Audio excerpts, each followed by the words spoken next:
So, David, I'm not sure where to start, but since I have Pablo Rodriguez about to walk into the studio in about a half an hour from now, let's start there. The Liberal campaign, the provincial leadership campaign, is now officially underway. So, Charles Milliard calling a presser today. Pablo is out there as well today.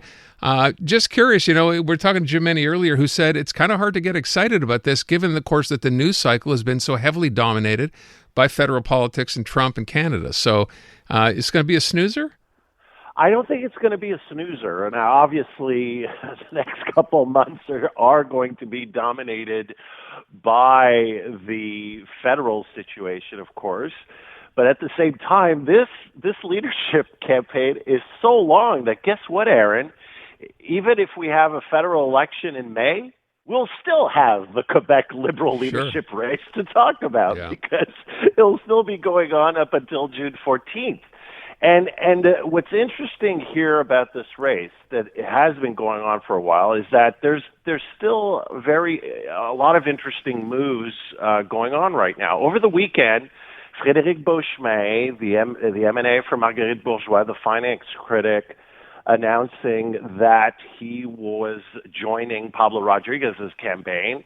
And this morning, you have Charles Milliard announcing that Raymond Bachand, former finance minister under Jean Charest, is joining the campaign of Charles Milliard. So both candidacies are firming up their economic credentials. Martin Coiteux and now Carlos Leitão, because Frédéric Beauchemin brings Carlos Leitão, former finance minister under Philippe Couillard. Martin Coiteux already with Pablo. He was the Treasury Board president under Philippe Couillard. So what you have now, Aaron, is the two dominating campaigns right now firming up their support on the economic front. And what I find very interesting is that Charles Milliard's support is coming mainly from former Charest ministers, former Charest organizers, and Pablo Rodriguez basically is picking up, everything outside that core Charest group. And let's remember one thing about this race. It is very long. You have until May 20th to sign up members that will be allowed to vote in June. And so what that means is that, before all of this started, the jockeying started last year for the actual leadership race, the Quebec Liberal Party did not have 9,000 signed up true paying members, which is basically an all-time low. And so it's going to be about who is best able to get out there with their organization with the fact that there's a federal race going on, both for the federal Liberal Party, but right after that, most assuredly, right, a federal campaign. So you have staffers, volunteers, people on the ground that are essential to sign up these members. It's not going to be an easy task to actually get these people out of the federal campaign and concentrate on this leadership race. So that's going to be the real impact, I think, of the federal campaign. But it's going to be very interesting who is best able to define the future of the Quebec Liberal Party on several main issues. I think the top three issues is, of course, the economy. 2 is going to be about language. And 3 is going to be about immigration, or language and nationalist issues, and 3, immigration, because those are going to be the key defining issues for the survival and the relevance of the Quebec Liberals. So that's the provincial race that's on right now. The Liberal federal race, of course, as I said when we spoke earlier about this, it's about more people, or the more people who have dropped out than those who've decided to get in. And I'm wondering what that says about the party in general. Well, I think it says a few things. One, the people who are deciding not to run are, I think, all cabinet ministers. And François-Philippe Champagne will probably not run as well. That says a few things. That says that, they've looked at it very closely. Having the very heavy weight of the Trudeau record around your neck is positioning yourself as a potential Kim Campbell type of situation. And so the most the most optimistic of candidacies has to start with the possibility of being able to distance yourself from Justin Trudeau's legacy. And so that's why people are looking at Christy Clark. That's why people are looking at Mark Carney. And Chrystia Freeland, obviously, because of what she did on December 16th, has that, at least for Liberal members, it's another thing against Poilievre, but for Liberal members, she has that credibility as well. But the other thing is that you're in a situation right now that also all these people are looking at the polls, their internals as well, and seeing that if you're going into a May election, which is the most probable case, there's no time to define yourself. And so you are looking at a Kim Campbell scenario, not a John Turner scenario. John Turner, even though he did lose the 84 federal election, he did enough of a good show to stay on until the 88 election and had time to rebuild. He wasn't successful, but he did.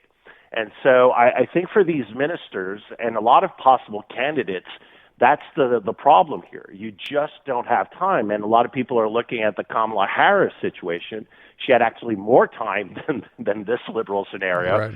And one of the major causes most people agree on for explaining her losing to Donald Trump was she didn't have time to define herself as her own candidate, and be able to distance herself from the Biden legacy. So I would ask one question. This is my theory that, of course, makes no sense at all, David, so I want you to weigh in on this. The idea that Chrystia Freeland, who, again, when we talked to Colton Prale, our Ottawa correspondent on this, says it's been, for all that Mark Carney's people are doing, and we know he's going to apparently announce this week, there's been basically radio silence from Chrystia Freeland. And I wondered, given that she is obviously, sort of painted with the same brush as Justin Trudeau, who, when he resigned, made that abundantly clear, and that's going to be used by the opposition, as well as the fact that the government is running a $62 billion deficit. They're going to rub that in her face as well. Mm-hmm. Imagine Chrystia Freeland comes out and says, look, for the better of the party, right? For the better of the Liberal, not for myself, for the party, I'm going to throw my support behind Mark Carney. He's the only one who has not been part of that Liberal caucus. What do you think? Is that even any chance that might happen? I think that is a real possibility. Because, first of all, Mark Carney and Chrystia Freeland are very close friends. Yeah. They know each other. I mean, this is not, there's no animosity. I mean, their families know each other. I think there's even, I don't know if it's Mark Carney who's godfather. Yeah, it is, to her son, to her child. To her son. I mean, these are not personal or political enemies here. And so, again, if you look at the U.S. scenario, it's the less messy path for a party that is looking to survive, for a party that's looking to pick up the pieces after a most assured trouncing in the spring, right? So you could see a scenario where actually there is some sort of alliance, a unified ticket, and it would be the thing that makes more sense. So we're going to have to see. But the fact that all the cabinet ministers that were looking to go, I mean, I think François-Philippe Champagne and Mélanie Joly, for example, are keeping their powder dry, calculating that the next candidate, the next leader, will be a Kim Campbell. And they'll be looking at a longer, more structured leadership race either in 2026 or 2027. And then you'll see them most probably at the starting line. So the idea here is, look, we've got 2 months. It's going to be a hard road no matter what. We have a federal campaign right after. So why not? I'm sure there are conversations going on. So I don't think your theory is that far off base. But at the same time, it's going to depend also on who else. I mean, if Karina Gould goes, which I don't think, but she could decide, to raise her own personal profile and set herself up for that other race down the road. That could open the door, but to a very competitive race. But if not, I mean, it would make more sense considering the relationship between Mark Carney and Chrystia Freeland, that they sit down and find a way to work together. Last question. This referring, I don't know if you happen to catch any of Jean Chrétien over the weekend. He referred to, maybe you could explain this to our listeners. He says this Liberal Party has to move to the radical center. What does that mean? What does that mean? Well, I think it's a shot to the fact, the last few years. I mean, I don't think a Prime Minister Jean Chrétien in a minority situation would have veered all the way to the left the way Justin Trudeau did with the NDP.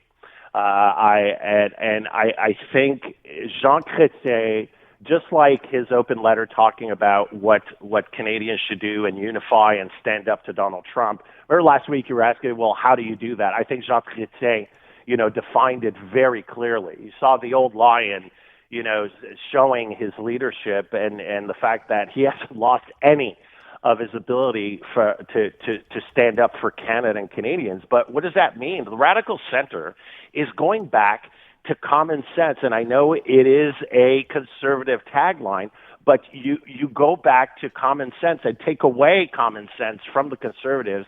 And common sense in this case means kitchen table issues. It means talking to Canadians about what their federal government can do to make their lives better. That was what Jean Chrétien was all about. That's why he connected with Canadians, francophones, anglophones, different generations, different origins.